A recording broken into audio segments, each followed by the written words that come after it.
tamin'ny 30 ny volana jolay ho avy izao no fantatra ary tokony anatanterahana iny fividianana ampiantanana sy mpanolotsaina iny raha toka tsy misy ny fiovana amin'ny ora farany. Eo amin'izay tontolo ny politika izay hatrany dia nitondra ny toerany manoloana indrindra ny disadisa politika izay mitranga eto amin'ny firenena ihany koa ny antoko ery vaovao ho an'i Madagasikara tamin'ity androany ity izay tondrosaina tetsy Antanimena hatrany. Dika fandrodanana fitondrana ny fividianana indrometona amin'ny tanterahany solombavam-bahoaka teny amin'ny lapan'Tsimbazaza hoy ny HVM.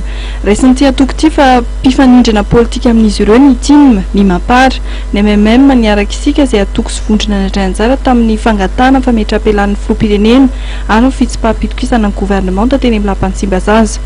Tokony mazava hoy ny HVM ny toeran'ny atoko sy ny vondrona nanao fangatana fametrapelan'ny filoham-pirenena ary ny fitsipaham-pitokisana ny gouvernement teny amin'ny lapan'ny Pirenena ary tokony maka ny toeran'ny mpanohitra ihany koa izy ireo.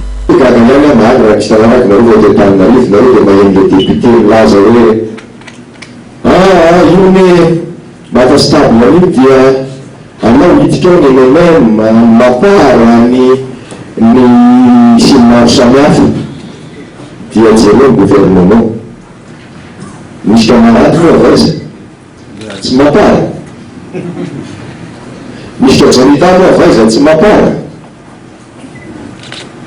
Misy vatomanga sy misy connexe moa avaiza tsy avana amin'ny zanak'dala. Fa inona no ngava? Io olona zany mba tsy izy. Rehefa tsy izy, dia tsy olona toko zany moa. Rehefa misy toana zany moa, fa tsy mbai zalahy mahery vaika, dia tsy mapara. Rehefa tsy ny député Jean-Jacques zany no ao, dia tsy MMM, tsy adefitra lava manana ny marinetsika koa.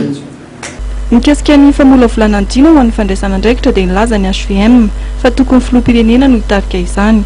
Anjaran'ny filoham-pirenena sy ny prime ministre no manapaka momba fanoloana mikambana ao anatin'ny gouvernement.